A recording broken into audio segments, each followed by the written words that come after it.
1 فروری 1985 حضرت مولانا قاری محمد حنیف صاحب ملتانی رحمۃ اللہ علیہ مدنی مسجد ملتان میں بیان فرما رہے ہیں۔ عنوان ہے حکایات اولیاء۔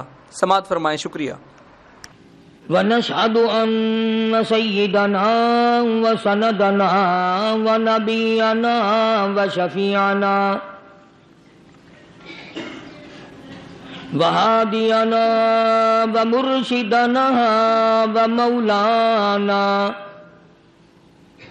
ومولانا محمدا عبده ورسوله أرسله بالحق بشيرا ونذيرا صلى الله تعالى عليه وعلى آله وأصحابه وأزواجه وذرياته وبارك وسلم تسليما كثيرا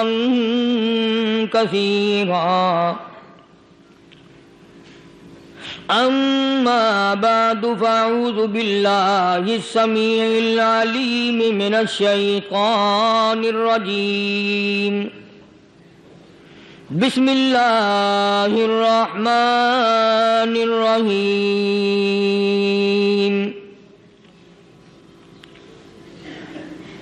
إن الذين قالوا ربنا الله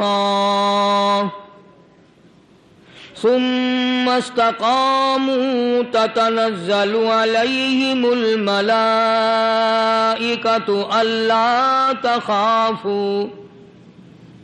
لا تخافوا ولا تحزنوا وأبشروا بالجنة التي كنتم توعدون.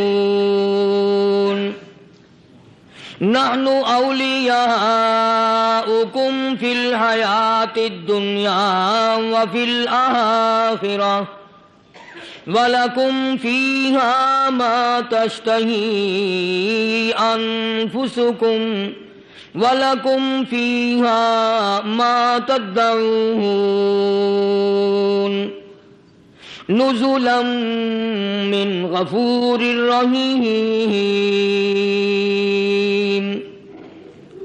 صدق اللہ مولانا العلی العظیم وبلغنا رسولہ النبی الکریم ونحن على ذلك لمن الشاهدين والشاكرين والحمد لله رب العالمين. اللهم صل على محمد وعلى آل محمد كما صليت على إبراهيم وعلى آل إبراهيم إنك حميد مجيد. اللهم بارك على محمد وعلى آل محمد كما باركت على إبراهيم وعلى آل إبراهيم إنك حميد مجيد. ریکارڈنگ محمد طیب برائے آرم سی، ملنے کا پتہ طیب اسلامی ریکارڈنگ سینٹر، مدنی جامع مسجد، شارع راشد، بہاولپور روڈ، ملتان. اللہ کے نیک بندے، برگزیدہ بندے، اس کی تابع داری کرنے والے بندے، اس کی مرضیات پر چلنے والے بندے، دنیا کے حوادثات اور تھپیڑوں سے بچ کر اللہ اور اس کے رسول کریم صلی اللہ علیہ وسلم کا ہر وقت ذکر خیر کرنے والے بندے. اصل میں بندے یہی لوگ کہلانے کے حقدار ہیں. میری تیری غلطی ہے کہ ہم اپنے آپ کو بندہ سمجھتے ہیں. بندہ بننا بڑا مشکل ہے. صوبے سندھ سکھر کے علاقے میں حضرت مولانا تاج محمد صاحب امروٹی رحمت اللہ علیہ بہت بڑے بزرگ اور عالم گزرے ہیں. ان کے زمانے کا واقعہ ہے کہ ایک مسجد کا خادم تھا، مسجد کا جھاڑو دینے والا، صفیں بچھانے والا۔ اس زمانے میں بجلیاں کہاں تھی؟ مسجد میں پانی بھرنے والا، مسجد کی صفائی کرنے والا، مسجد کا خادم، جس کی آج ہمارے یہاں کوئی حقیقت نہیں، کوئی مقام نہیں۔ حالانکہ حدیث پاک میں آتا ہے کہ جس کو اللہ پاک اپنے دربار کا خادم بنا لے اسے اور کیا چاہیے۔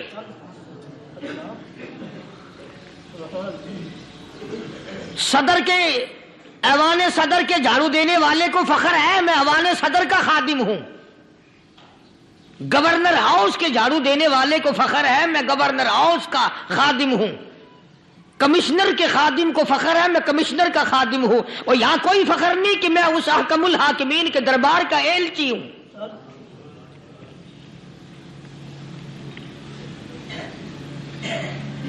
ایسا آدمی جب اللہ کے دربار میں پیش ہوگا اور اللہ پاک پوچھے گا کہ تو دنیا میں کیا کیا کرتا تھا، جواب دے گا الہی اپنے دربار سے پوچھ۔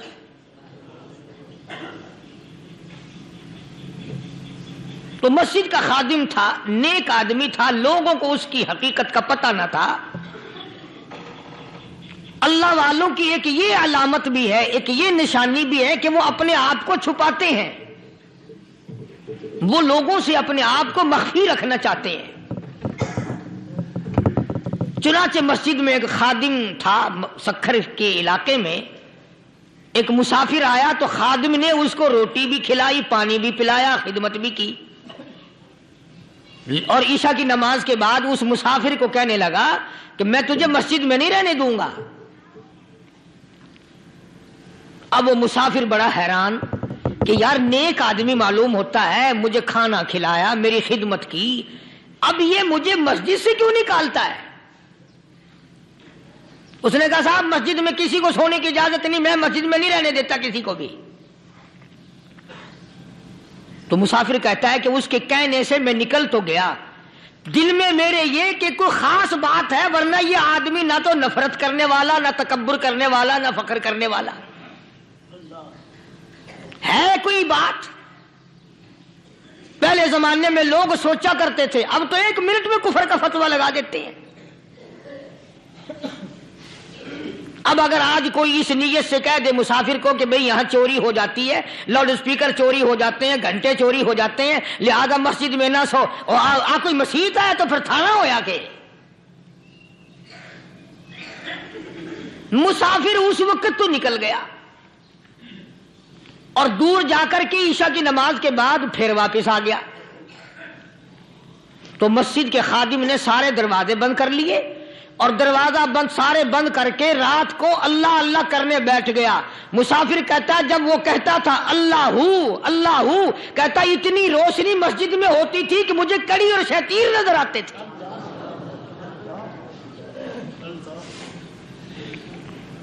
ساری رات وہ نہ سویا۔ یہ جو جھنڈے لگا کے بیٹھے ہیں انہیں کون ولی کہتا ہے؟ ولی کو جھنڈا لگانے کی ضرورت کیا پڑی ہے؟ صبح ہوئی، اذان سے کچھ دیر پہلے اس مسجد کے خادم نے دروازے کھولے، لوگ آ گئے۔ اب اس مسافر نے تو حال دیکھ لیا تھا۔ صبح کی نماز کے بعد کہنے لگا حضرت جی آپ نے چھپانے کی تو بڑی کوشش کی، پر میں نے پھر بھی دیکھ لیا، میرے لیے دعا فرماؤ، میرے لیے کوئی دعا فرماؤ۔ چنانچہ اس اللہ والے نے، اس مسجد کے خادم نے، اس ولی نے اس کے لیے دعا کیا کی؟ اللہ تعالیٰ تجھے انسان بنائے، اللہ پاک تجھے آدمی بنائے۔ اب وہ مسافر کہتا ہے کہ کمال ہو گیا، نہ میری دکان کے لیے دعا کی، نہ میرے مکان کے لیے دعا کی، نہ میرے دولت مند ہونے کی دعا کی، نہ میرے جنت میں جانے کی دعا کی، نہ میرے قبر سے عذاب سے بچنے کی دعا کی۔ یہ بھی کوئی دعا کہ اللہ تجھے بندہ بنائے؟ اب کون سا میں گدھا ہوں؟ یہ بھی کوئی میرے مطلب کی دعا کی ہے؟ وہ اللہ والا سمجھ گیا کہ اس نے میری دعا کی قدر نہیں سمجھی۔ مسجد میں بیٹھے تھے، پاس بازار تھا، اس اللہ والے نے اپنی ٹوپی اتار کر اس مسافر کے سر پہ رکھ دی اور کہا ذرا بازار میں جھانک مار جاتی پائی ہو، ذرا جھانکیو بازار میں۔ جب اس نے نظر ڈالی تو لوگ چل رہے ہیں، کوئی گدھے کی شکل، کوئی کتے کی، کوئی خنزیر کی، کوئی بھیڑیے کی، کوئی چتے کی، کوئی لومڑی کی، کوئی گدڑ کی شکل ہے۔ اچھا وہ مسافر بھی سیانا تھا، اس کو خیال آیا کہ میں اپنے آپ کو تو دیکھوں تو گدڑ نظر آیا۔ پھر اس اللہ والے کی دعا کی قدر ہوئی۔ تو اس پر یہ میں نے ذکر کر دی بات، ایک حکایت اللہ والے کی کہ ہم کوئی بندے ہیں۔ اب آپ لوگوں میں سے شانے آدمی یہ کہتے ہوں گے کہ جی تو نے تو بات بنا دی ممبر پہ بیٹھ کے، آدمی نہیں تو اور ہم کیا ہیں؟ آؤ ذرا قرآن کریم سے پوچھیں۔ فرمایا لہم قلوب لا یفقہون بہا، اللہ پاک جل شانہ فرماتے ہیں جس کا دل قرآن کریم سمجھنے کا عادی نہیں، لہم قلوب لا یفقہون بہا، جس کا دل قرآن سمجھنے کے لیے تیار نہیں، وَلَهُمْ أَعْيُنٌ لَا يُبْصِرُونَ بِهَا، جس کا کان اللہ کا قرآن سننے کے لیے تیار نہیں، أَمْ لَهُمْ آذَانٌ لَا يَسْمَعُونَ بِهَا، ام لہم آذان یسمعون بہا، جس کا کان خدا کا قرآن سننے کو تیار نہیں۔ خدائی فیصلہ سنو، اللہ کے قرآن کا فیصلہ سنو، اللہ کے کلام کا فیصلہ سنو۔ جس کا کان میرا کلام سننے کے لیے تیار نہیں، جس کو میرا قرآن سن کے مزہ نہیں آتا، جس کو میرا کلام سن کے حلاوت نہیں آتی، جس کو میرا کلام سن کے لذت نہیں آتی، جس کی روح تازی نہیں ہوتی، جس کو لطف نہیں آتا، جس کو کیف نہیں آتا، جس کو سرور نہیں آتا، جو میرا قرآن سننے کو تیار نہیں، جو میرا قرآن آنکھوں سے دیکھنے کو تیار نہیں، جو میرا قرآن سننے سمجھنے کے لیے تیار نہیں، آؤ پھر خدائی فیصلہ سنو۔ فرمایا اولئک کالانعام،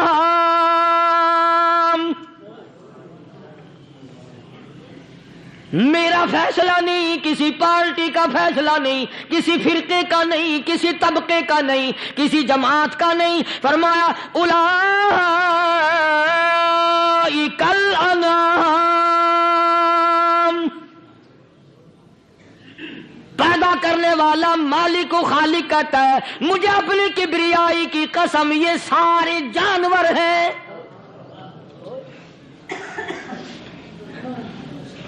یہ سارے کے سارے جانور ہیں، یہ درندے ہیں جو ایک دوسرے کو چیر پاڑ کر کھاتے ہیں، یہ درندے ہیں جو ایک دوسرے کا خون پیتے ہیں۔ فرمایا بل ہم اضل، جانوروں سے بھی بدتر۔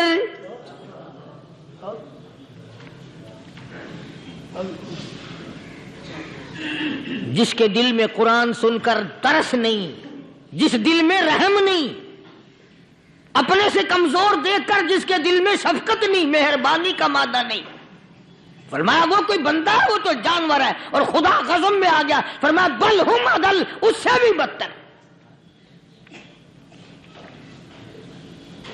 اللہ والے جو ہیں وہ ان خصلتوں کو دور کراتے ہیں اور وہ آدمی کے مزاج اور دل میں سے ایسی چیزیں نکالتے ہیں جو اس کی بربادی کا ذریعہ بنتا ہے۔